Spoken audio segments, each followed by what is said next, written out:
And that boathouse is still used tons today. Oh yeah, it's a feature on every calendar, right? Yeah, calendar in the Rockies. Yeah. Yeah, but that was a Curly Phillips creation. But something that we were a part of, and I don't know, it just feels like a feather in my cap, and it was just, very satisfying to be a part of it. But up above Maligne Lake, right up into an area that's called Snow Bowl, and this would be just a little bit below tree line. But in 1933, Curly Phillips was up there, and I believe he would have been contracted by a couple of rather interesting characters from Jasper that I remember as a young man, the Jeffrey brothers, and they did ski trips in the area of Maligne Lake. Welcome to the Wilderness Wavelength Podcast. Let's get into it. This is episode 105, believe it or not, of the Wilderness Wavelength Podcast. I'm George, Scott Sunderwald here, as always. Yeah, I'm thrilled to be here tonight. We've got two very distinguished guests. In fact, returning both guests. So by popular demand, we have Mark Deagle back, a renowned Canadian log builder. He was here on episode 54, so if you haven't heard that one after this show, go back, rewind, and listen to his log building adventures. We also have Rick Zroback, who was here on episode 39, one of the really early ones, and he is one of the renowned Canadian voyageur canoers, and he's paddled, 150 rivers or something crazy? About 105. 105, so amazing stuff. So Like, same as you guys for Episode podcasts. 105, 105. That was one of the there you go. chances, right? One river for every podcast. Yeah. Fantastic. But tonight's theme, we're going to look at who was Curly Phillips, this legendary guy who lived in this area here in the Northern Rockies. And Mark specifically has some connection to that. So we're going to dive into that and have some fun. So with that, Mark, maybe start us off. What's your family connection to Curly Phillips? Well, I could say the idea was refreshed over Christmas, and I actually found some old letters that would have come to me from my cousin, who is our resident family historian, and they were letters from my grandfather, and this dates back to the early 70s. And he had a letter written to him by a fellow who was interested in writing a book about Curly Phillips, which I think we've all got a copy here this evening, and a fellow by the name of William C. Taylor. But he wrote to my grandfather because my grandfather had a history of working for Curly. And so going through Granddad's letter, I found out that he spent 6 years in Curly Phillips' employment at various times. It wasn't all linked together in one continuous go. But Curly Phillips, very interesting character. And I say that my connection was, through my grandfather, and then even my mother grew up with Curly's kids. And I wouldn't say it was a household name, but ever since I was a youngster, we heard the name, and especially, through my grandfather. But Curly Phillips was obviously a very notable character, and he moved into Alberta from Ontario in 1908, I think was his first visit to Alberta, and then spent, a number of years until the point where he actually lost his life not too far outside of Jasper in an avalanche in 1938. But during that time, obviously a very progressive guy and sort of the, in the area of actually early tourism. Yeah. And he was not much of a horse packer, but a real experienced canoeist and boatman. But just, he was ahead of his time and had a vision for the future. And was entertaining things like certainly car travel and bus travel, and which kind of surprised me about him, because I even know for myself I'm more of a stick in the mud and would rather go down more traditional pathways, but he certainly looked at it with a broad view. So Seemed like a yes guy, like just say yes to anything, you know? Like the stories I'm reading about, I'm like, hey, you want to guide me up Mount Robson? Yeah, let's try it. Let's do it. You know? Isn't that incredible? Yeah. Yeah, he was super fearless. I think that's when I think of Curly Phillips, I think of a guy who could do just about anything. Like these guys were cut from a different cloth. Correct. As Yeah. much as we pat ourselves on the back for knowing the outdoors, like Rick, you just showed me a photo there of him building a trestle bridge. I'm like, can you imagine some guys like, hey, can you build me a trestle bridge around this mountain or canyon? Across that open cliff. Yeah. Yeah. And he'd be we're going like, to take yeah, horses on it. yeah, I don't have an engineering degree, but heck yeah, I'll build you a trestle bridge, right? But that's the type of guy he was. Totally. right? And that bridge, of course, it was on the trail that leads from the Fraser River Valley up to the backside of Mount Robson. Right. And you know, since that time, they've actually blasted a trail in, and they may have even rerouted it due to the flooding that took place. They had to rebuild the trail. Yes. That like the one that was there 10 years ago. And you know, I've been up Berg Lake. Yeah. That's had to be rebuilt Yeah. because of flooding. Yes. Yeah. And but he built a trestle. Yeah, amazing. Yeah. And I looked at that photo in the book just on the weekend, and like I'm a pretty good log builder, but how he would fasten those things to that basically a cliff face, Yeah. and you know, and there's some posts in that structure in the photograph there that I'm quite sure he didn't have a crane there, but how on earth he ever actually got them into place and then stood them and then started to bridge everything at the elevation that he was working at. So I think the word that comes to my mind is capable Yeah, in all that he did. fearless and capable. I think fearless. I think when you said that, you know, he gets off a train essentially. Next thing you know, he's climbing Mount Robson, and he's a canoeist from Dorset, Ontario. Yeah. With, you know, first time he's ever seen the mountains, and he, well, why fool around with small stuff? Let's go for the big Yeah. leagues. Yeah. You know, and I mean, I think that was. I mean, there's a lot of stories about the guy, but that was probably the first time that who is this guy? Yeah. Yeah. You know. And what we have to remember is these roads and trails weren't there. From No. what I understand, when he was asked to take the crew to Mount Robson, and maybe we can dive into that one, that was Kane, right? Yeah, he became the horse guide for like Conrad Kane. Who's Conrad Kane, like yeah. Yeah. was it 39? I think I read 39 mountains that he copped. He was an Austrian climber, big time, Yeah. and he did some other notable people too. Yeah, so he's cutting trail Yeah. to Mount Robson, taking horses. And can you imagine, like, I just can't imagine, because I'm a rock climber and a mountaineer to some degree, and I wouldn't climb Mount Robson without a professional guide.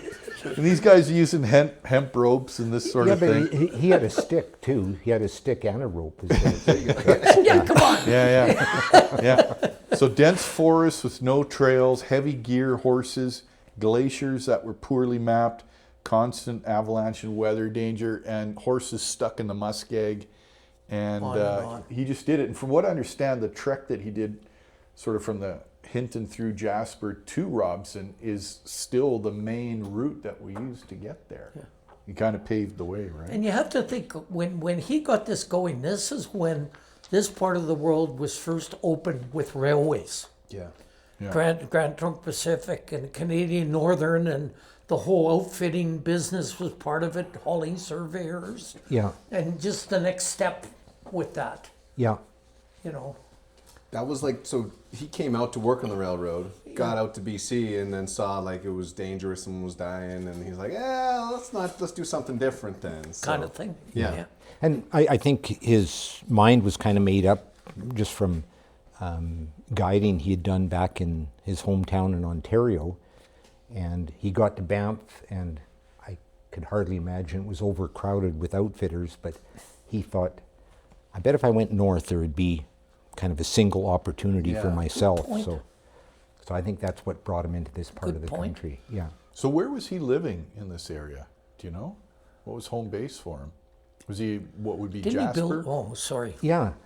I think for the first few years, he, just camped out. Really, is what it, for anything we read in the history book. Yeah. But it wasn't too long, and he built a house in Jasper, kind of right across the street from the red brick church in the heart of Jasper. Okay.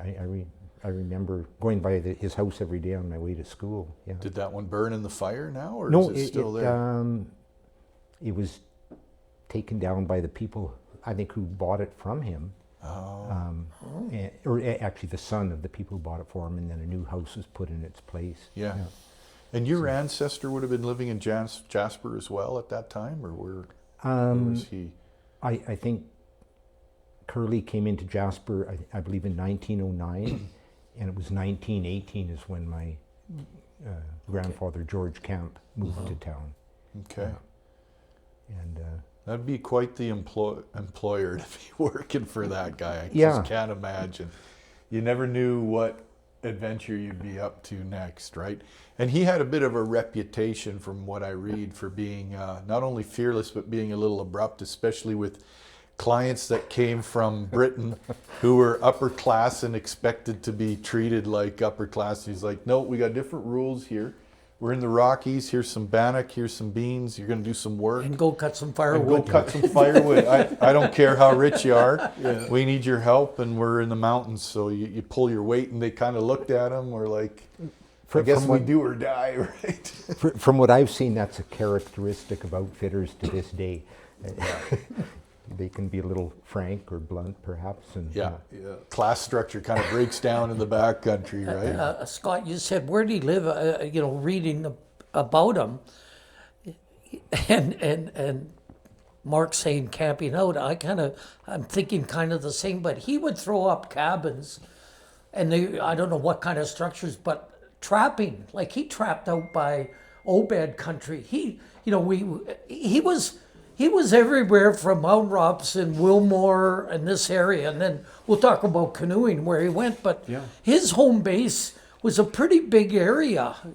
Jasper's kind of in the middle of it. But he did some logging at Obed. He trapped on the Athabasca by like Echo's Pond up in that country. Yeah. So a lot of familiarity with this area.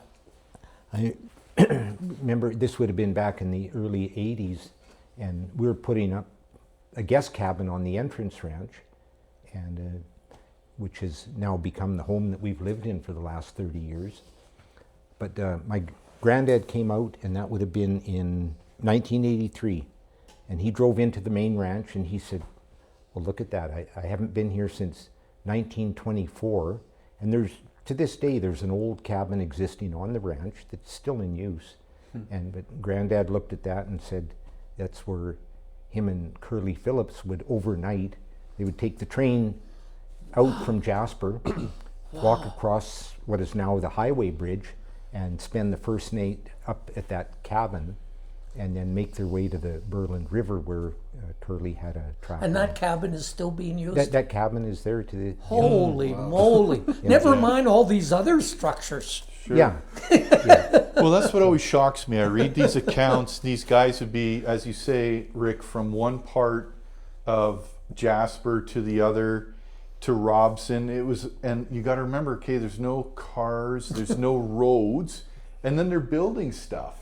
Yeah. And they're just a very different It's not like breed. you jump in your car and you're at Mount Robson in 2 hours from now, 2.5 hours. Yeah.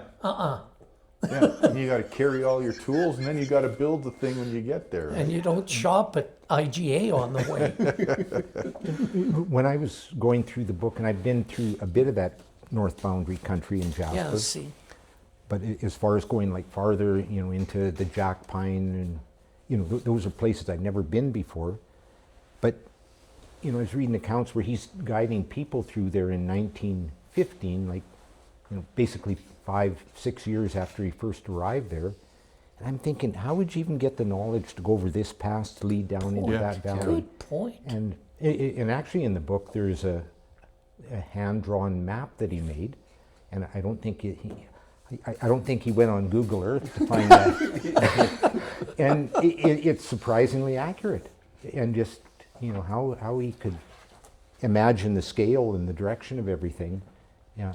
So This book too, we should mention too, Tracks Across My Trail. Rick, where'd you get these from? Like, you got Well, my wife owns one, but if anybody wants to get a copy, like a library, the museum has 5 of them. perfect. And guess who? They got a major selection of historic books up there, Yeah. and you can sign them out. Yeah. And I said to Margaret, "Where'd you get them?"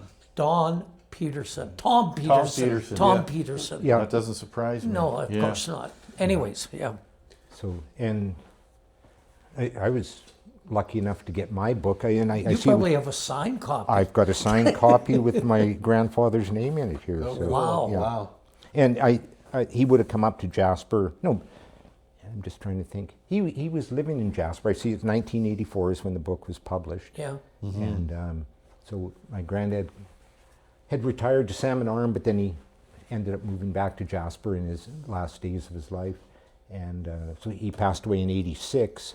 But no, he must have been at the book launch at the Jasper Museum. I looked for Deagle name in there. It never made it. Yeah, I think George Camp is actually right near the end of the book, and he's just paying a compliment to the character that Curly Phillips was. So Okay. yeah, right. One second paragraph before the end. Yeah, I see Okay. my George Camp's name is mentioned. Oh, And so Curly dies in the avalanche, 1938, skiing in Jasper National Park. He was only 54 at that age, and he was known to take a lot of risks. No surprise. Yeah. Do we know where that avalanche was? oh, Elysium Pass. Yeah, But that's all I got. yeah, Okay. and Do you know where it is? yeah. No, I've been up to Elysium Pass, and the best indicator is if you're in Jasper and there's the big mountain right behind the town site of Jasper, Pyramid Mountain. Yeah. And if you were to go west along the west ridge of Pyramid Mountain, there's a range there called the Victoria Cross Range. Oh, yeah. And the last mountain in the group is Elysium. No, I'd have to check. I'm thinking, is it Emigrant's Peak with Elysium Pass below it? Yeah. Mm-hmm. But it's a beautiful meadow country, but everything's sloping down off the mountain there. And, so I can imagine there'd be a lot of locations where that slide could have taken place. Yeah. And you said Curly had some children?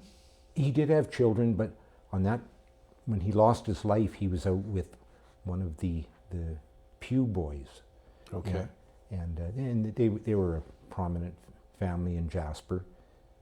There used to be the store Jasper Cameron Gifts right on the main street there in Jasper, and that was owned by Jack Pew, and that would have been a brother of his that lost his life with with Curly Phillips. Yeah. Yeah. So Amazing stuff. Now, Rick, you were mentioning how much paddling Curly did as well. Why don't we dive into some of that? Well, and it's really funny. How did we get this conversation right now started a few months ago? what? And Yeah. and I probably read the book. It was printed in '84. I probably read it in '85 or '86, and I'd heard of this Curly Phillips and Mount Robson, an outfitter. But what jumped out at me as a paddler, he did. It's kind of hard to figure out all the different trips he did, but the one, at least one, but tourism, and he basically started in Jasper with guests and paddled to what is now called Old Entrance, but was Entrance at the time, right? Which I paddled, and he would basically paddle up to The it. Athabasca River we're talking Yeah, about? and then and departing from and Jasper. then if you look yeah. at the geography, Solomon Mountain, and then there's a kind of a gulch, a pass, and I think there's tracks there, and they would haul their canoes through that pass to what was called the Fish Lakes. Oh, And you know exactly where this is going. Switzer Park. Yeah. Exactly. And he would put in probably pretty close to where you have the Jarvis Lake campground.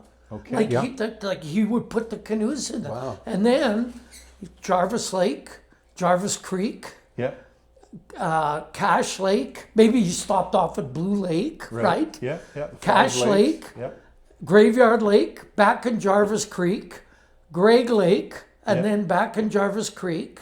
Were they catching whitefish and pike or what? He fished a lot. But I think it was just a tour with paying guests, taking them on this paying adventure. guests, and I think I read was that, I forget how many weeks it was, and I'm not done, okay, and then Jarvis Creek, then the Wild Hay River, Oh man, then the Berlin River, jeez. then the Athabasca River, and stopped at Whitecourt because the railway ended there, or the railway.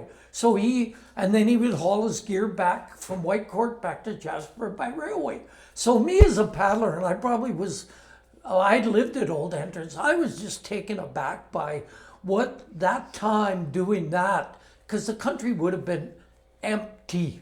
Empty. You might have run into a trapper, maybe. And what kind of canoes are they using? You know what? And that's the part I'm not. He would have built his own canoes. Yeah. I know he built 28 footers for Maligne Lake. I'm thinking that might have been pretty. It would have been You're not too portaging big with- for Jarvis Creek. Right. You know, But he also, I'm sorry, Oh, the yeah, other you thing go he ahead, talks Rick. about that the reason he liked it, he got some white water. And I have paddled essentially probably 99% of that route. Yeah. There's a couple of sections in Jarvis Creek I haven't, and we've done the lower Jarvis Creek, and Ilo and I, we had inflatable kayaks, and we were dragging them over log jams. Like, they would have worked their butts off, no especially kidding. Jarvis Creek. Yeah. And then the Wild Hay would have some white water, but where he would have really gone into some kick butt white water was the lower Berlin. There's some pretty good stuff in there before it gets into the Athabasca. Yeah. And then, so I was just taken aback how innovative that was for the 1920s and stuff. And so I was looking forward when I read the book and I found the paragraph. I go, yes, it wasn't my imagination. I did read that. Yeah. And of course, no life jackets. Oh, back who then. knows? Yeah. what do you need Anyways, those for? yeah. So Yeah. It said in one of the occasions he guided a party the whole length of the Athabasca to Fort Chipewyan, so it's 770 miles. yes, yeah. And that him and his father were the ones that built the boats. And they too. would have had to go through what's called the Grand Rapids, which is between Athabasca and Fort McMurray, or which was called Waterways at the time. Have you done those? No, I have not. I've gone to Athabasca, Yeah. but I haven't done beyond that. The Grand Rapids, they actually had a little railway and stuff because there were a lot of gear going to the north. The railway would come out of Edmonton to Athabasca. Then they had like stern wheelers and go there, and then basically portage stuff, and then onto waterways. And yeah, so, Fantastic stuff. You know, I've paddled parts of the Athabasca a few times. You camp out on those islands and you think to yourself, who's been here before? And then you find an old rock ring and old shelters that were built. And you got to remember, well, you got Curly Phillips coming through a different here. time. You got Rick Zroback. You've got David Thompson. David Thompson. You got the Voyageurs and the Express Brigades, and then before that, of course, pre-contact, you've got thousands of years of indigenous tribes. So you walk on these little islands and you think to yourself, my goodness, like the stories this little island could tell, right? Big time. Yeah, amazing. So And it's like you with your horsebacking trips into Wilmore, you know. And he did a lot of Wilmore. He was, he got to know that country pretty well. yeah, no, and Well, it'd be interesting. Ken Grote probably does a lot of those routes that he went through. yeah, they you know. certainly would have. And then a lot of people that spend time in that North Country is like Basil Leonard and Sue Fatima, you know, with the Wilmore Foundation. Yeah, they crossed a lot of Curly Phillips trails. Well, they even, you know, they have spoke of one of the cabins that Curly had up in that area. But there was another hardcore trapper, a fellow by the name of Art Allen, too, that spent a lot of time up there. And Art Allen actually went on, he was kind of my early inspiration. He was a log cabin builder and did jobs for Parks Canada in Jasper. And there's a number of Art Allen cabins. And he would have been a compadre of in the early days of Curly Phillips, I'm sure. Yeah. And But- yeah. But on the boat theme. Tell the story about your grandfather. Yeah, well, and I say my grandfather, he was interesting. a cautious guy. I was telling Scott on the weekend that when my grandfather would be out skiing and came to a hill, he would put his seal skins, which are of course used for climbing snow. And the thing is, the seal skin, and they truly were seal skin, they would slide over the snow, but then when you stop to take another step, the seal skin would dig in and give you some traction. But what my grandfather, being the cautious character he was, would actually put his skins on backwards, is what my mother said, to go down the hill, so he had brakes going down. Yeah, so he wasn't into the gliding, but no, he was a cautious guy, and I don't know what year it was, but he was put. He was, there was himself and another fellow guided a trip that Curly had done and put together, but just left it up to his two hired guys to look after it. And what they did is they took, I think it was just a single boat, and went on to the train in Jasper. And so the boat, the guides, and the guests rode the train from Jasper to Prince George. Yes, I And know then about this. there they, he said, I just refreshed myself on the letter here, and it said that they loaded themselves up with their supplies in Prince George, and then a truck brought them, and I think it'd be about 45 miles north of Prince George to, I believe, what's called Summit Lake. And then there they put the boat in the water, and then they floated through numerous rivers into McLeod Lake, and I recall like getting on, I have no idea the lay of the land up there, but the Ditto. Finley River, the Parsnip, and then eventually into the Peace River, Yes. and then floated all the way to present-day downtown Peace River. And there was a train line up there at that time, so the boats and the guests got on the train, went to Edmonton. The guests, they departed there, and then the boat and the guides returned to Jasper.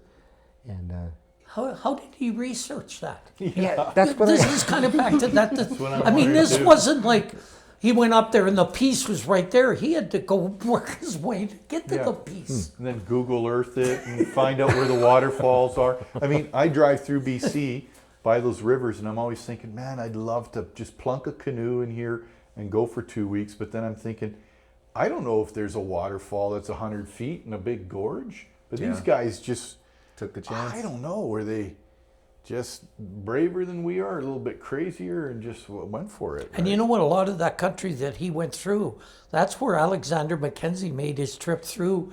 First guy to get to the Pacific Ocean and rode Yeah. on the Stone. And then had to get out of there because the First Nations weren't real happy with him. Right. But right. that's, he went up the Peace and worked his way through there. yeah, Yeah.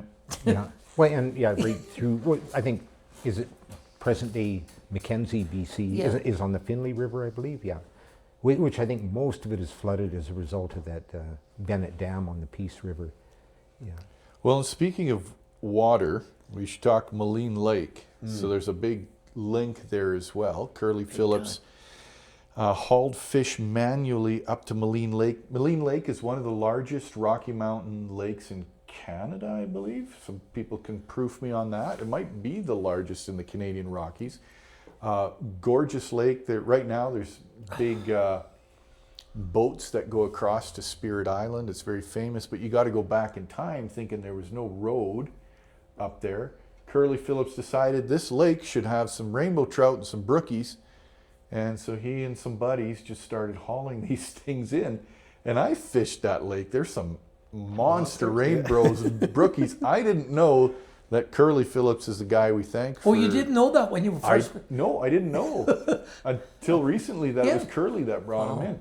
So has he got like a wagon pulled behind horses in, or how's he hauling these barrels in? What's I don't even know. Could you get a wagon up that road back then? It would have been a trail, right, Mark?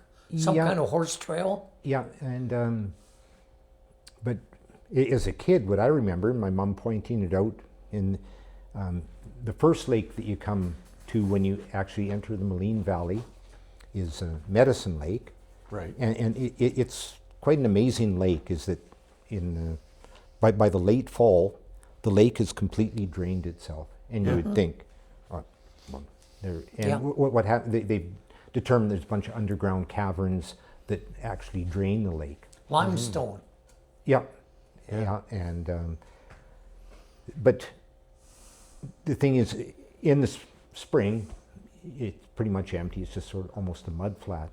But I remember there was a contour all along, like quite low, down to the mud flats, and that was a road. And I can't imagine that he did it single-handedly, but there was a road put in there, and my mom said that Curly Phillips used to have an old touring car, and they could get up to Medicine Lake, and then that car would make its way up to what kind of the head end of the gravel or the mud flats, and then from there, and I just saw in the photograph, is there was a trail to Maligne Lake, and it was big enough that they didn't put a he cart. boat part of Medicine Lake? Didn't he boat from one end to the other? You know, Am I wrong, from the north to the south end? Because But by the time the road, or pardon me, by the time the lake started to fill in, like to don't flood hold during me the to summer. that, but I've heard that that's what he did.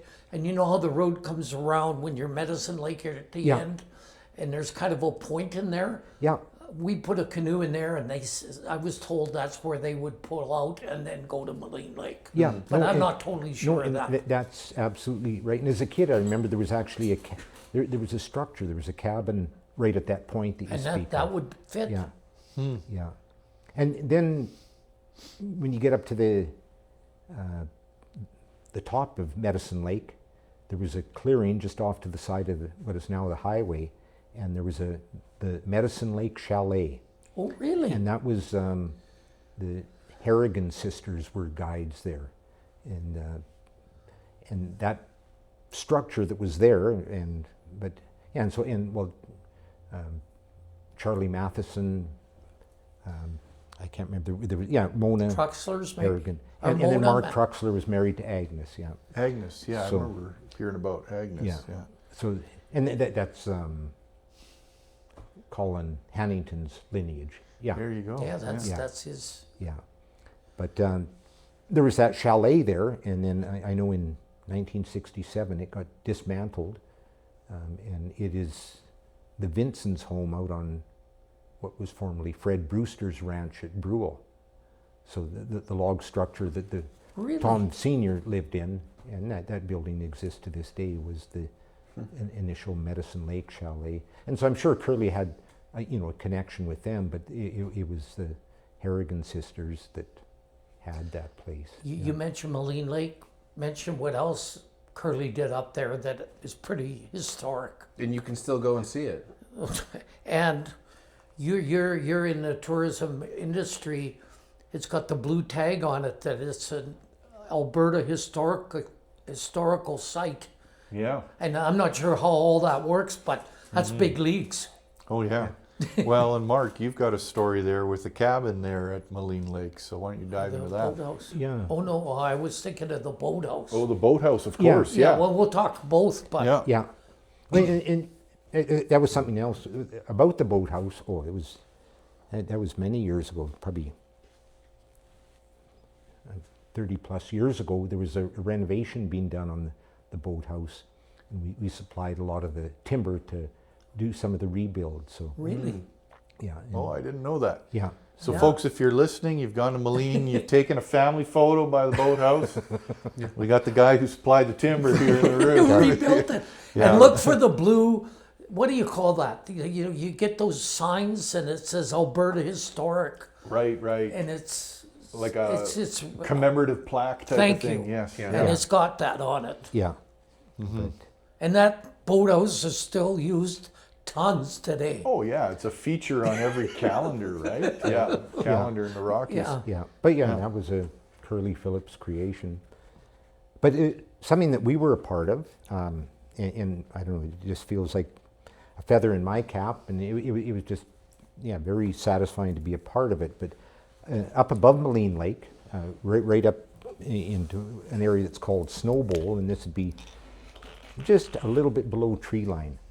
But in 1933, Curly Phillips was up there, and I believe he would have been contracted by a couple of rather interesting characters from Jasper that I remember as a young man, the Jeffrey brothers. and they did ski trips in the area of Maligne Lake. Were they doing that before? They probably were before 1933. Okay, no, thank Yeah, you. yeah, and but probably just tent camps. But then they wanted this established sort of base camp, and the cabin is known as Shangri-La, which is there to this day. But in 1995, took myself and crew up there, and what had happened is you get some incredible snows up in that snow bowl. Oh, yeah. It's It appropriately lives up to named. its name, yeah. Yeah. And so then that snow was over the years was coming back against the walls of the cabin, and so the first 4 rounds of logs were they'd rotted, or at least on the outside. The floor didn't have a proper foundation of any type, and it just had started to sink into the ground. It looked pretty wavy when you entered the cabin. So we had the job of actually elevating the cabin. We removed the 4 rounds from underneath it, built a new floor on a substantial foundation, added some new doors and windows. But How did you get the big Yeah. logs in there? Chopper? Yeah, we built the 4 rounds of logs at Hinton, and then semi-transported them up onto the Maligne Lake Road. Spruce, pine, Doug fir. Do you remember what that was? It was pine. And Yeah. historically, that may not have been correct because it's all spruce up there, but no, it was pine logs that we used, and so we recreated like the 4 rounds, and then prefabbed the floor system, but then everything was broken down into components, and from the edge of the Maligne Lake Road, a big helicopter met us there, and then ferried all the building materials as well as our camp and crew up to the cabin. So in a shortened version, how the heck do you raise the cabin, get the rotted logs out, and slide these others into place? Like, Good question. I still wonder how I ever did that. I think I'd be up all night trying to figure that one out. Yeah, but, no, it was. I'm just glad we were a long ways away from any workers' compensation board officers.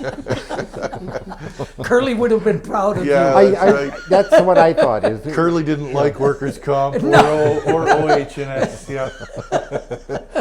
So, but no, we just. I had some big heavy-duty jacks, and we kind of thought it all out. And what we did is when we started to lift the building, it was we just abandoned the bottom 4 rounds in the floor, and so it wasn't as heavy as the full structure. Oh, so you jacked up the healthy stuff. Yeah. And And, Interesting. And what we did is we had brought some big wooden beams up that we could span across the front and back of the building.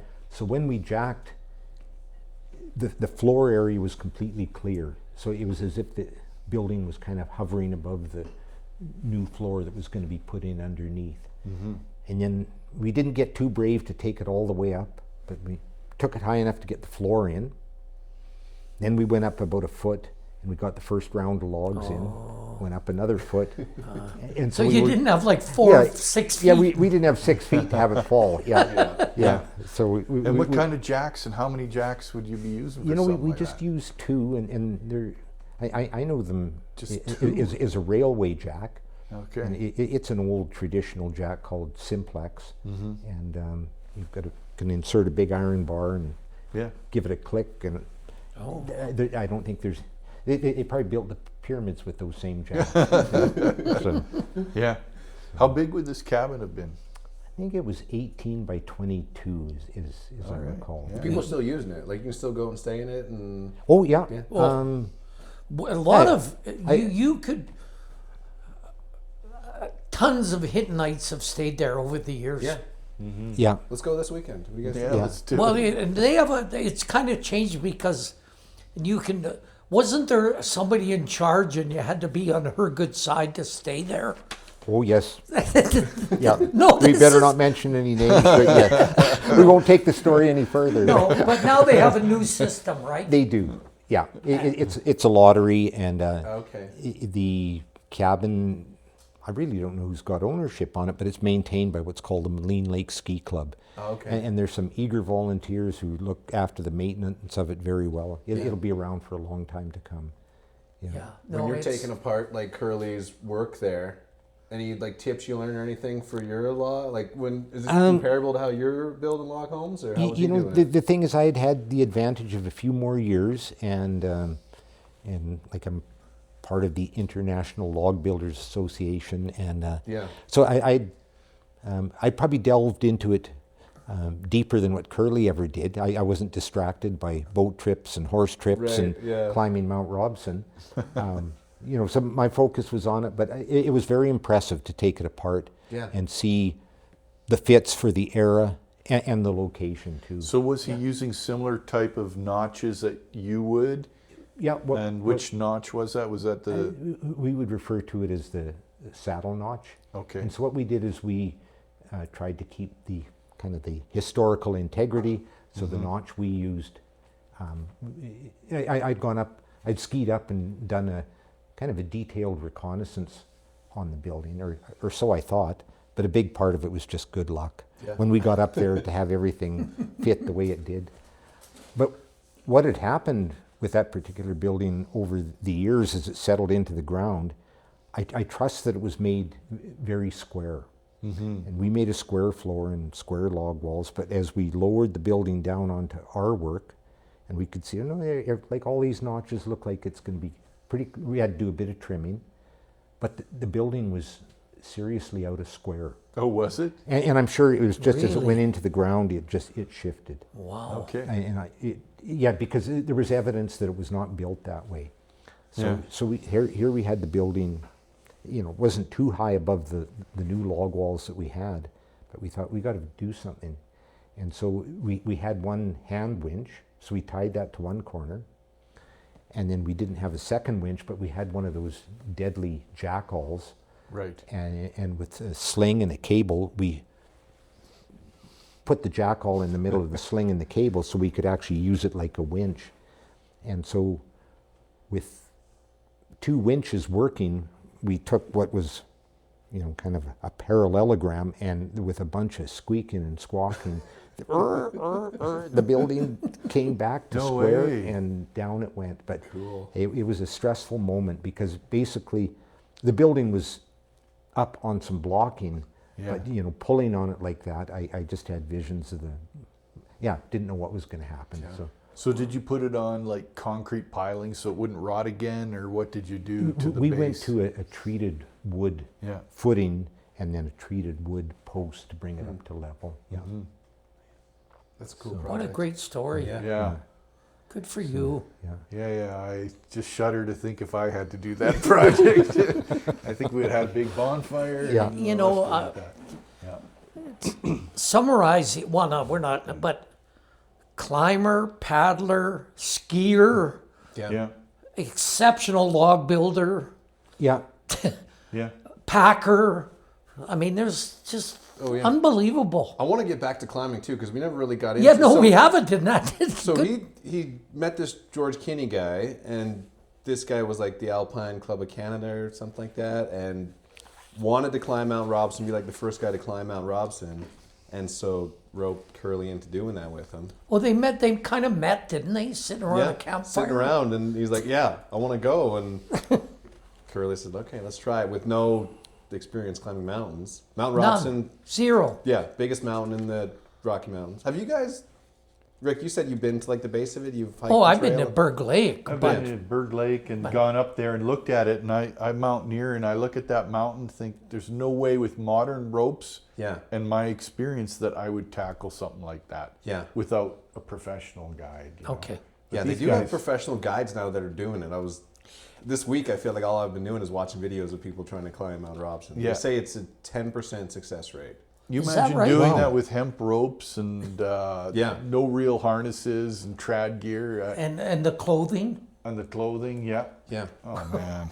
I had a Would You Rather I posted on our Instagram, too. I got to get the things. But here's the Would You Rather question. So would you rather attempt the ascent of Mount Robson with only gear from the early 1900s, this was like 1910 or so, or a tent with all broken zippers? What do you think, Rick?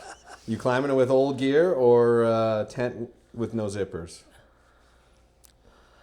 I wouldn't climb. No. And I'm just going to add to it, the only reason I never ever became a climber, you have to be very methodical. Yeah. I would not be sitting here with you guys. Yeah. We'll leave it at that. I don't think he's allowed to dodge the question, is he, Well, George? okay. So you're only using gear from the early 1900s. I'll tell you what the Instagram poll results are. 57% said they'd use gear from the 1900s. 43% a tent with broken zippers. But yeah, I'm just trying to climb the mountain, like be the first person ever, or at least recorded person ever to do it. What would you I do, think Scott? Scott should answer this question as this one's the easy. climber. This one's easy for me. I'd take modern gear and take the tent with the broken zippers Yeah. for sure. Yeah. I mean, just dynamic rope. You know the difference between static and dynamic. You fall on static rope, it'll rip Does your. it just stop? Oh yeah, it'll rip your guts out, right? Okay. And the military's tested all this stuff. I don't know on who, but they have.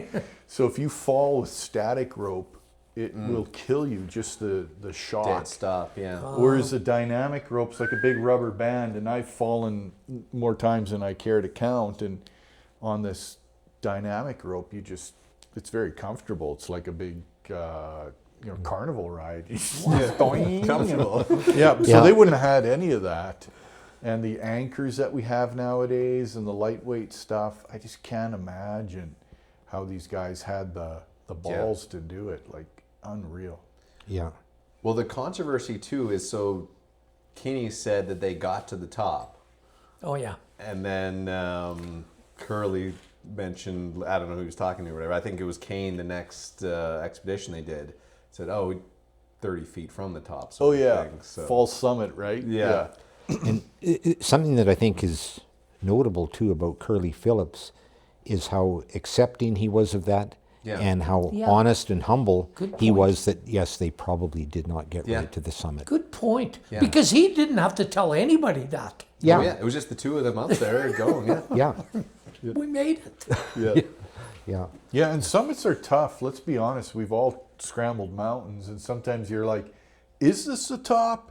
Is it not the top? And there's always a false summit, and you're like, am I here? Yeah. And I've had that so many times on yeah. mountains, right? Interesting, yeah. It's not always completely clear, right? Not the only time he climbed that mountain though. Like he led an expedition up there in 1911 then too. So like, yeah, just I don't know. From coming from Ontario to come and just climb the biggest mountain in man. the Rockies. And I just saw it. There's Kinney Lake. There's a Mount Phillips too, right? Yeah. And there's a mount. He had a mountain named after Yeah. Mount Phillips. Yeah, So where which is is- Mount Phillips? Just directly west of the summit of Robson. Oh, that yeah. makes sense. Yeah. Yeah.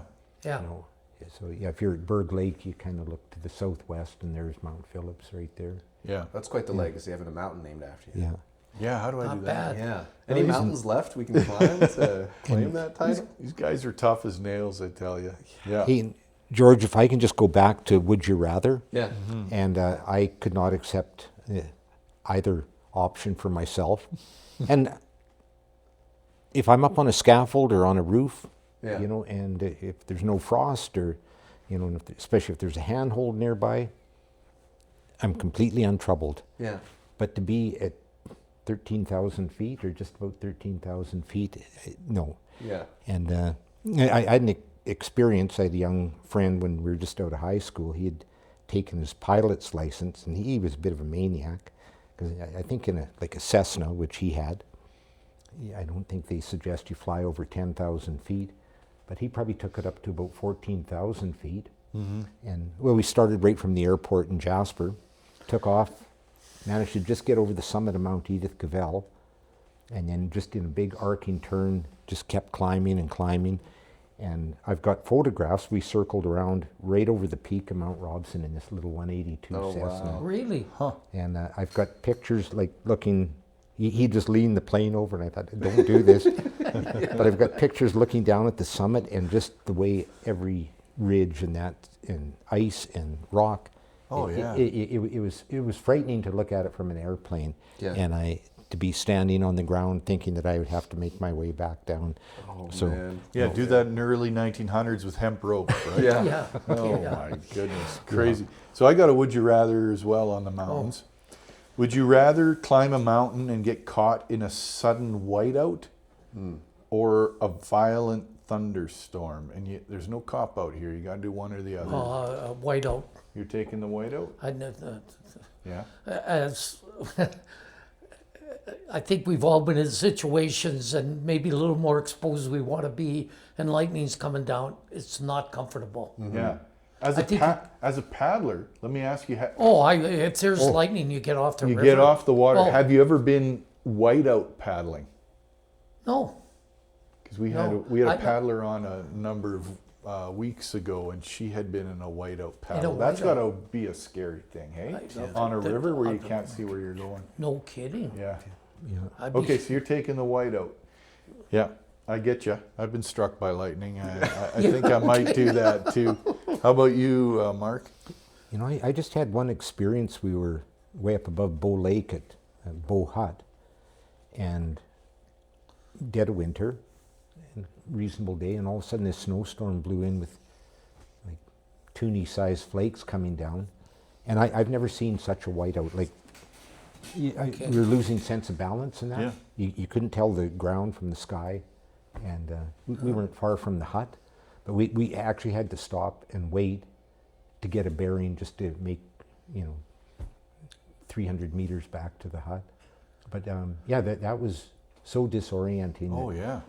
I think I'd rather I experienced a big thunderstorm when we were working out in Saskatchewan last summer. Mind you, I was, I don't know, safely, but in my tent. But I think I'd rather take the thunderstorm. Is that right? Pretty exciting. Interesting. Yeah.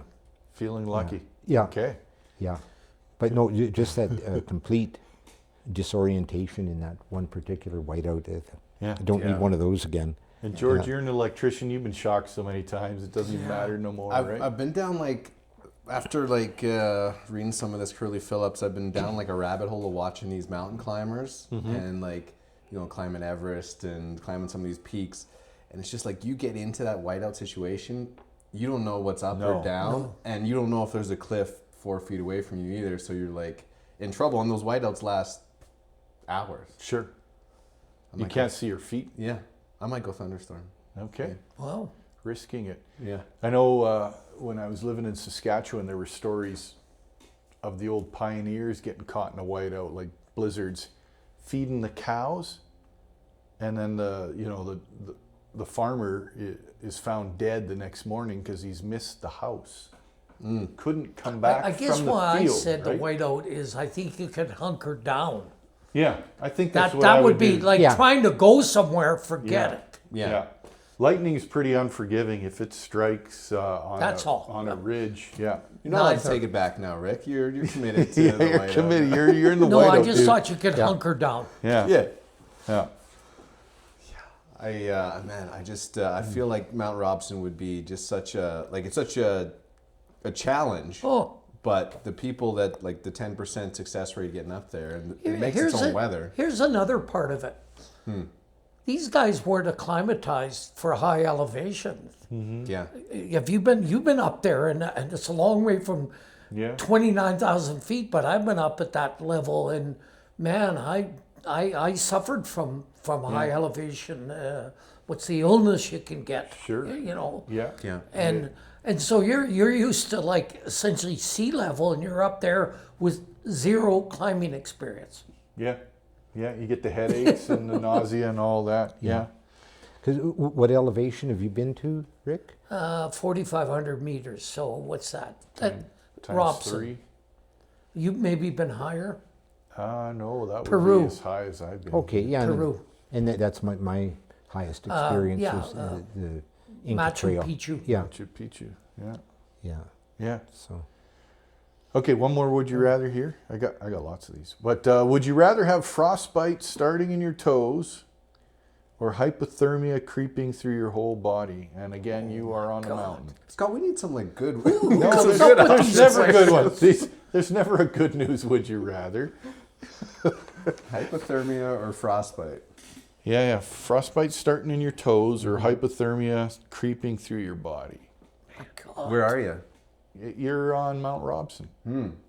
Going up or coming down? You're going up, man. man. That was the other thing that they Yeah. mentioned in this book too, was like the gear that Curly's wearing back then. You know, Oh. he's got like Wool. wool jacket and Oh, like if he's some lucky, yeah. Yeah. Or denim, yeah. denim pants. Yeah. Oh, that's Have you a guys, tough one. you've had hypothermia. Everybody's had it. to I've been some on the degree. edge. Yeah. Yeah. Have you Yeah, been- hypothermia, if you got somebody to help you. have I you- don't, frostbite is forever. Yeah, you lose tissue. Yeah. Have you Yeah. ever been to the point of hallucination with hypothermia? No, you have. I have, yeah. You have. No. Interesting. I had an experience with hypothermia, and it should have never happened. It was a nice spring day, early May, Ooh. and we'd climbed Mount Hawk in Jasper, myself and two buddies. And Mount Hawk is within view of Jasper town site. So we got up to the top, and to get started on the mountain, you'd start at from Morrow Peak, and that's where we parked the truck in the morning, walked up on the opposite side of the Athabasca River, and then climbed the mountain. And as I looked from the top of the mountain, I could look down to the Athabasca River, which would only be free of ice for maybe a week or two. And I could see right from the mountaintop. I thought, man, if I cross there, I'll be over at the highway. So we got down to the bottom of the mountain, and my two buddies, they headed for where the pickup was parked down in the parking lot. And I said, I'll meet you on the other side. So I knew exactly where my spot was, that I was going to wade across the river. But I started wading, thinking it was going to be maybe waist deep. That's what it looked like from the mountain. And got in there, and pretty soon it's up. And I was right up to my shoulders, and I thought, ooh. And you're still standing? I was still, there's hardly any current there. Okay. It was right by where the snaring river is. But still. So anyhow, I thought, well, there's got to be a better place. So I went back out of the river, and I tried two more locations, and I was running into the same situation. So finally, it wasn't finally, it wasn't too long, and there's my two buddies over on the highway saying, get across here. So now I enter the river for the third time, and I'm committed, and I'm freezing because I had never warmed up between my different wades into the river. So I go in, and I had on a big pair of heavy climbing boots and just a day pack. But I start walking out there and get to that same point up to the top of my chest, and then next thing it's my shoulders, and all of a sudden there's enough current that even with those heavy boots, my feet came off. And so I just started paddling like for the other side. And you're not going straight across. No, I was getting carried down a little bit. Yeah. But I can remember it to this day. And I don't think it was hallucination, but it's just so clear in my mind. It was like this black cloud was coming right up my spine. And I thought, I think I'm going to pass out. And I thought, but the thought came into my mind, if you pass out, you're going to die out here. And it's not like it was a raging river. Doesn't have But to that be, yeah. cold just went right through me. And the thing is, I didn't dare to put my feet down because I thought, if I can't touch bottom, it's just going to add to the panic. And so I just kept paddling, and then finally I thought, I bet I'll be able to touch down here. And I did, and I was just a little over my knees. So I stood up and I started walking. And I wasn't trying to be dramatic or anything, but before I ever got to the shore, I fell onto my hands and knees and came out of there just crawling. And my two buddies, they were right there at the edge of the river, and they carried me to the truck like a wounded soldier. In May. Wow. Yeah, I remember the date. I have a sad memory for dates, but it was May the 5th. And there was still ice like around the Jasper I was town. going to say, that's glacial water, and really you got they say you have a 10-minute window before you seize up Yeah, in that cold, right? Yeah. And it doesn't matter how tough you are, you could be the world's biggest, strongest guy, you're not making it much past 10 minutes. And Yeah. Tongue in cheek, as an Whitewater River guide in the Athabasca, yeah. telling guests, this water yesterday was a glacier. yeah, Exactly. yeah, Well, you must have been in some cold water. Well, yeah, over I've been in your cold, days. but I'm not, yeah. Yeah. yeah. Yeah. And I say I was a young guy, and I seemed to, I was going to save all this time, didn't have to hike for 3 kilometers down the river, and I was just going to Wow. wade across there. But that was life changing. That little experience. For sure. Yeah. Well, they say a when you're story. crossing rivers, for our listeners here, to generally don't go past thigh deep, or it'll take you away. So Big yeah, time. you're lucky. You And made it. another thing that we always say, if you go over in a canoe and you work your way to shore, a lot of people, as soon as they touch shore, want to stand up. Don't. Your foot could get caught between rocks. Go, Yeah. you know what I mean? Like maybe even go till it's knee high, or like work your way to Yeah. shore, hands and knees, or Crawling swim out. until Okay. No. you've got maybe 6 inches of water, because that can happen too. Yeah. Like yeah. either or both. Yeah. How about you, George? Frostbite or body hypothermia. hypothermia? Have you had frostbite before? I've had frostbite on my fingers, I have too. Yeah, and I know lost the they tips like of my now they fingers. get cold super quick. Do they? Yeah. Man. I'm going hypothermia. Yeah. Yeah, How about you? Yeah, what are you moving there with, that's a Scott? good question. You asked it. I asked it. Damn. I did lose the tips of my fingers playing hockey in Switzerland Really? outside. Canadians versus Swiss. No glove. I never wear gloves Which team were unless you it's on? like minus 30. I was a Canadian. Okay. My fingertips turned black and they all peeled off. So and Really? it's very painful. Wow. But yeah, I've had both. Is there You know- lasting effects from hypothermia? That's a great question. I don't think so. I mean, if you make it out, you're Yeah, okay. you It's warm more, up and- you don't have dead tissue. Yeah. So I'm going hypothermia. I've been there, and they say it's a nice way to go. And I was on death's door in my book. What's it called? Radically Fresh Wild? Blood and Fresh Blood and Howling Coyotes is a chapter in Okay. Radically Wild. Yeah. We're almost froze to death, and it was warm. You get past that shivering stage, Is that right? and you just start falling asleep, and you're comfortable. And in my hallucination, I was beside my fireplace in the living room. Yeah. So, And you weren't. and I wasn't. Yeah. No, I was No. close to dying. Yeah. Right. So yeah, I think Wow. I'm taking the hypothermia. What are you doing, Rick? Oh, I'd go with hypothermia, because Yeah. I guess what I'm afraid of is that, fortunately, I haven't frozen anything, Yeah. but it's forever. Yeah. You just said your hands get cold quickly. Oh yeah. I got a couple fingers. One How of them, about like, you? ice You fishing. work outside all the time. I've been mighty cold, but I never had any, like Yeah. blackness show up. Like, so I don't think I've ever frozen anything. But Yeah. there is some photographs from a few years ago in our Facebook page. Travis and I, when we had these snotsicles that were hanging right down below our chin, Snotsicles. and we were up in northern Alberta in Wabasca, and there was one day where we were put in a full work day at 40 below, and I don't do that anymore. Yeah, 40 below's pushing it. Are these questions from people listening, or you guys?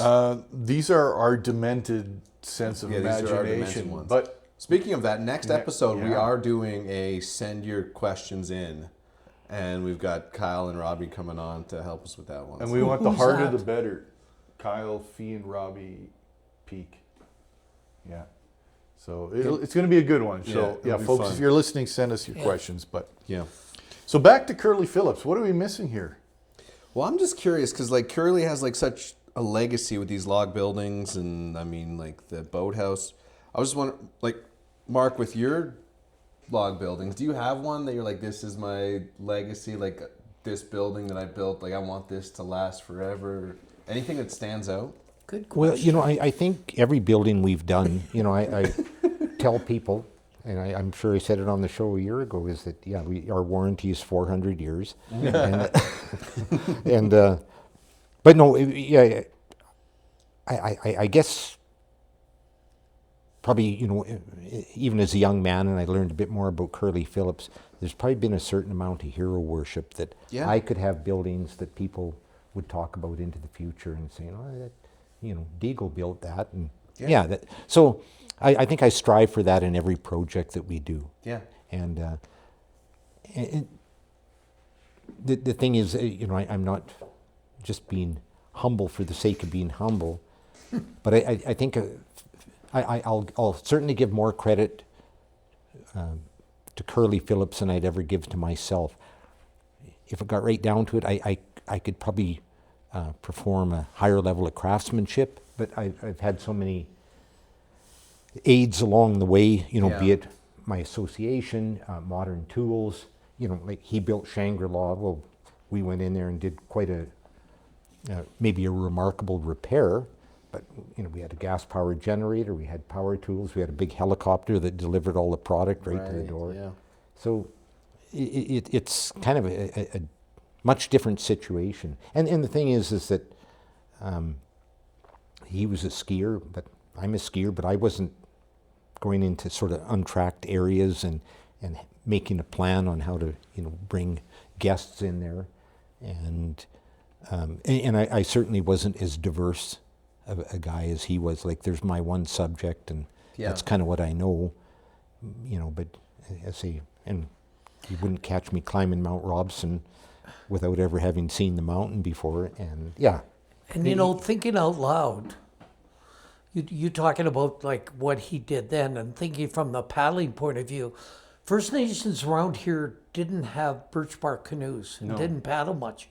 He might have been the first person to do Jarvis Creek or the Wildhay River. Possibly. You know, and I'm not saying that, but you know, like not many people had ever done it, if they had even done it. Yeah. So thinking of that, and then then the other thing, we keep coming back, lack of maps. Yeah. You know, just. Yeah, you don't know exactly where you're going or how to get back. And I mean, there's he no road. obviously had really good paddling skills from Ontario. Yeah. That's a given. Yeah.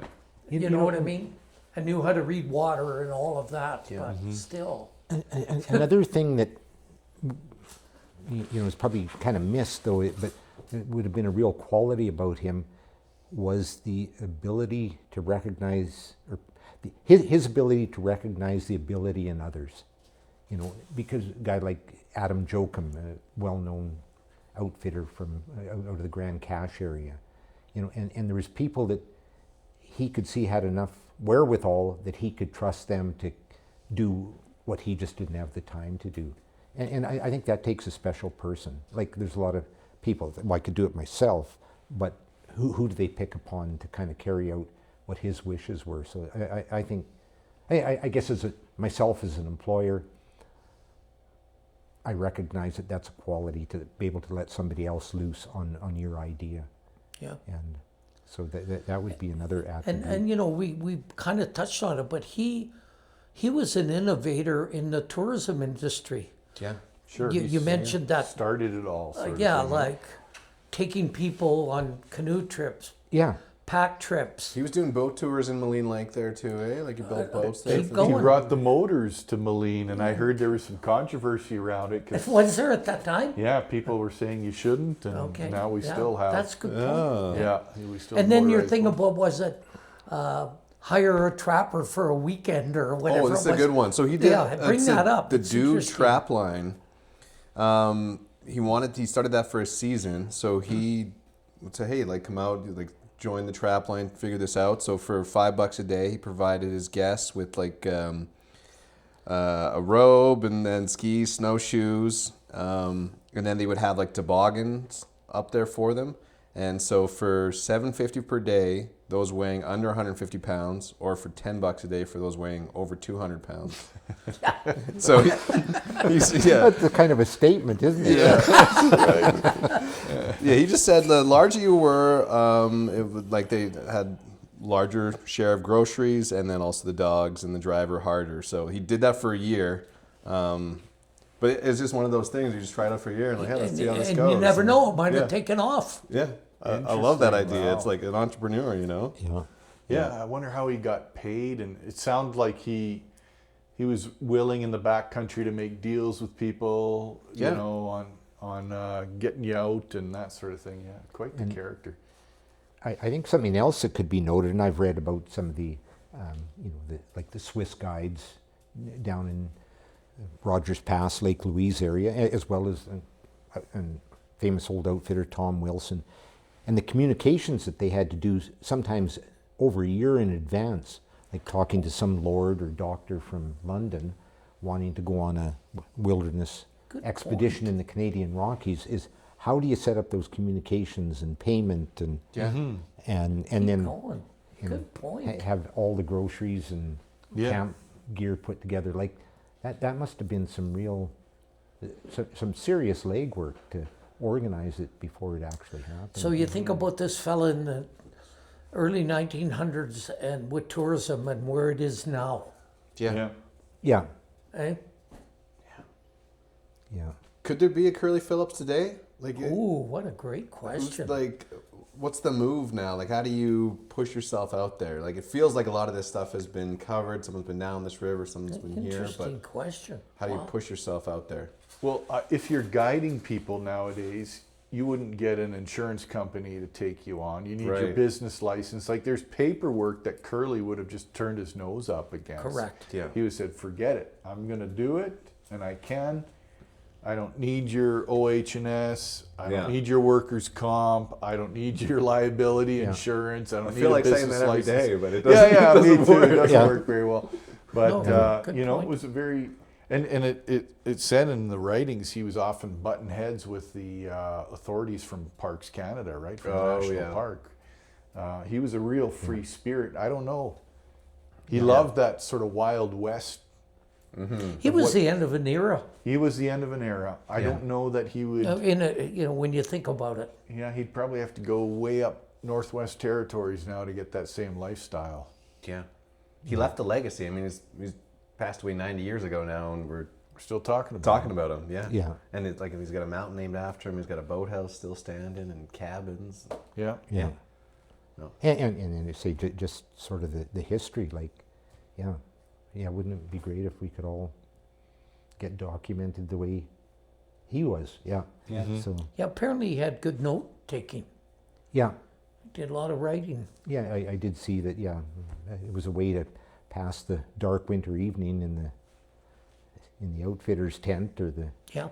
you know, Well, and that's what I'm wondering as we do this podcast, if there's any of his children, grandchildren listening to this, Yeah. Yeah, good. get The in touch legacy. with us. Yeah. Yeah, you Good may have call. some notes we don't know, and it'd be great to hear from you folks. Yeah. It's. I mean, it's. I'm liking this book. I haven't finished it yet, but I'm getting through. Tracks Across My Trail, by William C. Taylor. And it's kind of nice that you did something like this, historic for our area. I mean, you've had a lot of different guests and a lot of people active now, but try Yeah. to dwell into the past a bit and Yeah. that spirit of outdoor stuff that he did, adventures and on and on. And maybe we're kind of a mini legacy. Yeah. Yeah. Oh, absolutely. Or People are going to be saying, you know, Rick Zroback was on this island. No, Yeah. but no, Oh, I don't for know. sure. No. I Help hear me. you. You know, and the older I get, the more my roots mean to me, and the more history means to me. You start looking at the land differently and think, Yeah. I think who that's was here before me? I think that's a really good And way to life put goes it. fast, man. Like for those of us who are a little older here, it wasn't long. We were in our 20s, and And I think life goes quick. you brought it up more than once. Gear. All the Yeah. paddling I'm doing, I got a Kevlar boat and Gore-Tex and Yeah. on and on and on Life and all the jacket. different keep going. And what these people were doing back in the day, it's just mind-boggling, Yeah. Absolutely. unbelievable. What's Yeah. your legacy, Rick? Do you have a 2 more books. 2 more books? You working on Two another? more. You I working on knew a the book one right now? more. Well, the other one just came up today. Okay, what is it? What do you mean? And well, Is this the Rivers one? Should I do that? Yeah, You wanna please. hear Yeah, it? tell We us, wanna yeah. hear it, yeah. Well, If you want to tell us. my next book is definitely, it's this close. I'm getting it edited, and it was going to be finished, but I'm going on some canoeing this summer on some new rivers, and I got to add them to the Oh, book. where you Come going? on, guys! Of course. Yeah. I want to get to 110. Yeah. Anyways, Southern Alberta. Southern Alberta, like, and I'm not really good at, well, geography, sort of good, but you've got the Old Man, the St. Mary's, the Pelly, the Waterton. There's a whole bunch of rivers down there Yeah. that aren't far apart that you can camp and go do a day trip. Yeah. Oh, cool. So your book's going to be 110 rivers? Oh, maybe, Yeah. hopefully. Yeah. And you're almost finished? Oh, right? I'm 90. I could probably get it printed now, Fantastic. but I'm getting it edited. So when it's Yeah. done, I hope I'm called back on your show. yeah, yeah. absolutely. We'll have you there. Definitely. And then I said number 3, and I actually started it today. I'm going to do I think people know that I wrote for the Hinton Voice, Yeah. Yeah. and that was like 105 or 110 stories. My 50 best I'm going to put into a book. Cool. And add a paragraph or two at the end. Nice. Yeah. You know what I mean? So, as a fellow writer, most Yeah. of writing's done. Good for you. What about you? Oh, I'm What about you? I'm doing my audiobook. I'm almost done on the audiobook. See, and I know nothing about this. Well, I world. know nothing about audiobooks either, but that didn't Maybe stop me. I'll be talking Yeah, to you. yeah. So the Radically Wild 50% of people aren't reading anymore. They're Is it doing true? audiobooks. So Yeah. Wow. Really? my audiobook. Oh, I love audiobooks. My audiobook is 98% done. I got 3 chapters left. Maybe I'll finish it this weekend. Radically Wild, True Tales of Wilderness Adventure, Survival and Hard Lessons. And so hopefully that'll come out this summer on audio. So if you like to listen to a book in the pickup truck, it'll be out. And it's funny that you say that. I'm still so old school. Yeah. I just read. I got a book at night I read, I got a book in the morning I read, and then I got an audiobook going. Like, so I got 3 different books on at a time. But audiobooks, like, even just like if I'm driving from here to Grand Cache, you throw it on, it's like, Yeah. I love it. Yeah. Or you're cleaning the shed or whatever, Yeah. you could just listen to an audiobook. it's So nice. do you sit down and talk into a mic? Yeah, sit down talking to the mic. I got blankets nailed on my walls and tuned into the laptop. It's harder Make sure than no you one think. flushes the toilet in Make the sure house. nobody flushes. Make sure the cat doesn't meow outside the door. Yeah, Yeah. all of that. Wow. Oh, your own sound studio. for That's you. Yeah. incredible. There you go. But yeah, legacy. I mean, you've got the legacy in your book. Mark He's Deagle cabins. Mark, Yeah. your cabins are already famous. I've had so many people say this is a Deagle cabin. So Oh, every time my parents see you're something, like, already oh, there. Mark so Deagle made that. yeah, yeah.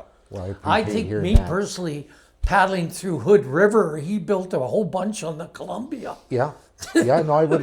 There's a number of I cabins, paddled by some of your homes and I yeah, didn't that even would look right realize. down on the Columbia, I like didn't on know the that. north bank. Yeah, Wow. Okay.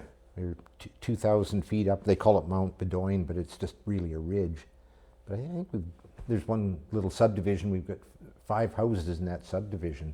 But no, you can look 2,000 feet down to where you would have paddled right by there, Rick. So, Totally. yeah, I would have waved at you if I had known you were going by. Well, there's we actually went up. Oh man, I hope. There's a road that goes out of that valley that apparently is kind of a hot place for people on skateboards and stuff to come down. And I don't know, maybe I might have it all wrong. Well, if it's up into Washington, that would be the White Be the Salmon River. Washington side. The White Salmon River, and yeah, and I know the road, and you'd never catch me on a skateboard there, but it'd be a good one. Yeah. So you built these cabins in Washington State, or Yeah, we worked with a Canadian fellow who went down to Hood River on the Columbia Gorge. Big Columbia River flows through there, and yeah, Wicked Winds. wicked Yes. winds, and he was a windsurfer. Yeah, Like big that's time. what brought him down there. Yeah, and actually I was just talking to him day before yesterday, Rick. But he's retired, and we probably won't do anything together. But in total in Washington and Oregon, we actually did 23 structures, 23. Holy. 23 different projects. And then There's a legacy. There it He is. says it so casually, right? If I built one cabin, I'd be telling everybody. Yeah. Hey, Yeah. yeah, and, One then we had one oddball one we built for a Kentucky Fried Chicken Baron in Fort Smith, Arkansas. And that you was a built cultural North experience. Arkansas? Yeah, we were way over in Arkansas there. Well, thank you. It's the best KFC in Arkansas. Yeah, one day we sent the truck driver who delivered part of the load down there and sent him out for lunch, and he came back with Kentucky Fried Chicken, and the owner, is multi-millionaire, billionaire guy, he said, "Good choice, boys." Yeah. I thought we were kind of compelled to eat Kentucky Fried Chicken at that point. Well, that's Yeah. great. I mean, every building you've left, Mark, is a legacy. Yes, there you right? go. Yeah. So, Yeah. And George, you're the youngest here. What's your legacy? Oh man, You still the I'm podcast. still there working you go. on it. Yeah. Every time we get like one of you guys on, I'm like, man, I got a boat from Jasper now down to Entrance, I guess. I got to climb Mount Robson now. It's The list gets longer. I'm inspired by all you guys, and like even just learning about Curly Phillips. I didn't know about him before. I think you brought it up. You're like, oh yeah, Rick and Mark. They're like the one to come and talk about it. I'm like, okay, what's his story? And then Who is this guy? yeah, who's this guy? And then I'm talking. I brought it up today with Kyle. I'm like, yeah, we're talking Curly Phillips. He's like, oh, mention to them about he run a trap line. He's got a cabin out somewhere. And I'm like, okay, yeah, cool. Like, he's just the history around here is just amazing. So it's like to be a part of it. It's cool. And to you hear know, these stories. You guys have done a heck of a job of bringing it to the world. Yeah. Oh, Yeah. it's Thank fun. you, both you Yeah. guys. no, Yeah. yeah, because, well, just Curly Phillips, for example, is such an inspirational character.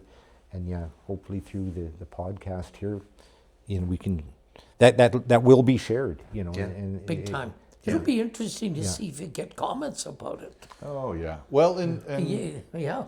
And I kid you not, George. Like, George started the podcast 2 years ago, and we've got about 20 countries tuning in. So if you're listening from Switzerland, Australia, Germany, France, wherever you are, it's great that you guys tune in. I love it.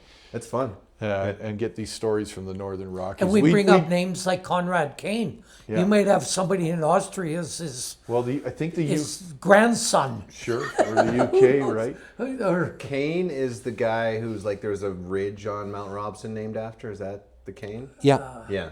Okay. yeah. Yeah, but we do live in paradise here, and I gotta pinch myself every now and again for the stuff we take for granted, like the rivers we paddle and the mountains we climb and stuff. It's all out our back door, right? Even this last weekend, Yeah. Scott and his family, my family, friend group, we were down at Lake O'Hara, which is, you're with Louie? Yeah. Louie was along, no Rhonda, her leg hasn't mended yet, but Elizabeth Parker Hut. and Yeah. like what an experience that yeah. was. We've been going there since 2007, faithfully going there every year. 2007. Yeah, and I haven't grown tired of it, and that's something I will say about Lake O'Hara. After having seen a lot of locations in the Rockies, I think I was telling Scott that the other morning, is that I've always said that Lake O'Hara has the most majesty per acre of any place that I visited in the Rockies. Good way to put it. Absolutely. 360 degrees of mountains, and they just jut straight up, like as a bit of a mountaineer and climber myself, I can see why the Alpine Club was just drooling there. Like, you could spend the rest of your life scrambling. Yeah. Yeah. And still have more to climb. Yeah. No, we do live in a fantastic part of the world. And I don't know, are we still on mic? We're on mic, man. That red light's still on. It's still empty. What do you mean? It's still pretty empty, the country around here. Yeah. Yeah. I mean, we, with modern technology, with modern news, you hear, how crowded places are getting. Sure. It's still pretty darn empty here. I mean, Switzer Park, Wilmore. keep going, even more empty. Yeah. Yeah. Yeah, Whitehorse Wildland. Yeah. I know, and that's what I love about these places is you step back in time when you get into the You backcountry. You can. And you may as well be back in the 1800s or 1700s or 1600s, right? Yeah. Yeah. And Curly be happy that there are rules, but you can still go out there. Nobody's asking us. And Yeah. we're not in anybody's private land. Yeah. No, I mean, Yeah. we won't get into the other story, but Yeah, no, I think Curly would be happy to hear that we did a podcast on him tonight. Maybe even better. 100 What the years from heck now, is a someone might podcast? remember our names and do a podcast. Right? Yeah. Did we check all the boxes for Curly then, Mark? Are there Wait, other stories? if we're nearing a conclusion, if I could just Oh, there you go. read something out of it's in the final page of the book, and I guess I'm interested in reciting this just because it's got my grandfather, George Camp's name in here. And it just says,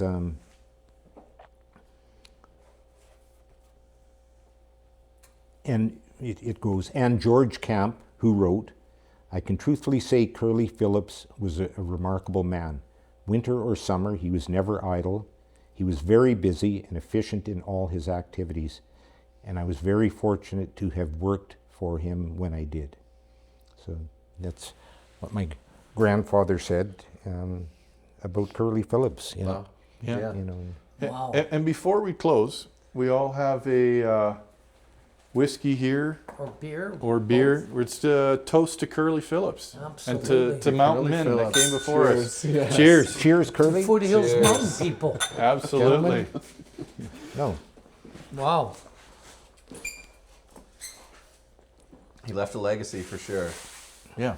And still standing and still, I love it. Yeah. that's And perfect. raise the bar of how tough you can be. No, exactly. Yeah. Oh, man. Yeah. I think, if I had anything to say, it's just like if you're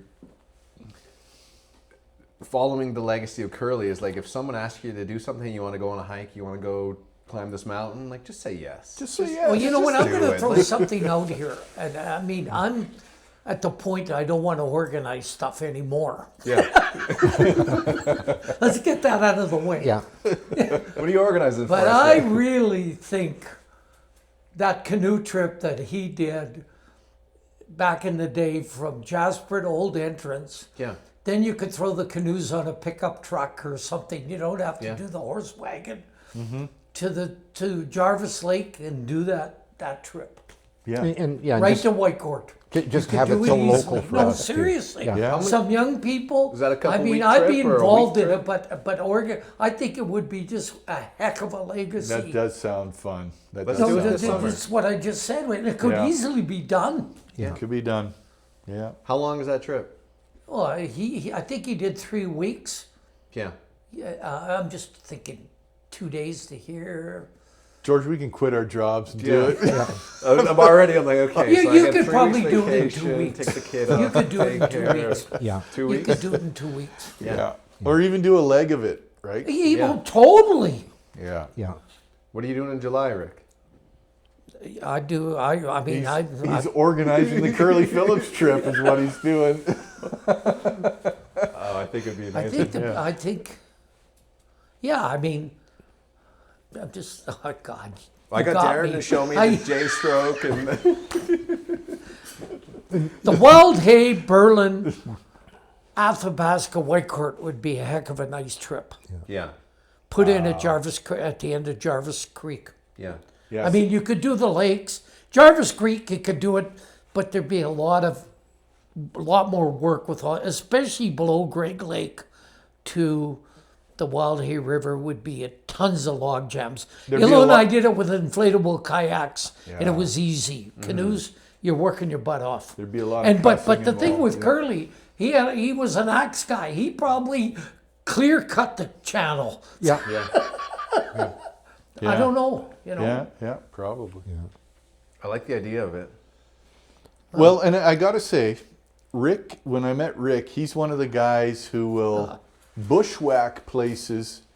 He like you're still one of those old-time adventurers who gets across the land and explores things off the beaten track. So Well, I somewhat, appreciate but that. Yeah. I don't do it on horse and that, but yeah, I think On foot. thank you. I appreciate that. Yeah. I appreciate and, that. And Rick has invented or flagged trails that are now very popular trails just because he's bushwhacked. So Yeah. he doesn't give himself enough credit for that either. Oh, so. but Yeah. That's what compared we're to here some for. We'll people give you the Mickey credit, Mouse, Rick. but yeah, thank you. I appreciate that. George, you were saying that when somebody comes and says, let's climb a mountain, let's paddle a river, and I'll take the opportunity here to credit you, Rick. I remember you showed up out at my work site one day and said, and just full of excitement, we're going to be paddling the Athabasca River. And I thought, there was no hesitation. I thought, I'm going. So I've always appreciated that invite. And Well, thank you. going down the Athabasca,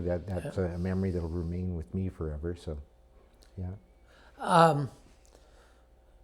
There is a canoe brigade this summer on the Peace River starting in Clayhurst, which is in British Columbia, just down the Peace, Dunvegan to Peace River, and a young man in his 20s came to Alberta and was a forest ranger in Hines Creek, and his first overnight canoe trip was on the Peace River from Clayhurst to Dunvegan. I'm going back. It's full circle this summer.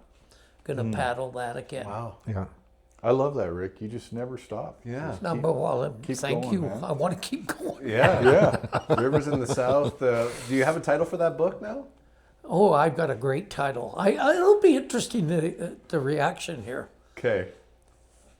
Pun and words, Yeah. down the river with a paddle. Yeah. I like it.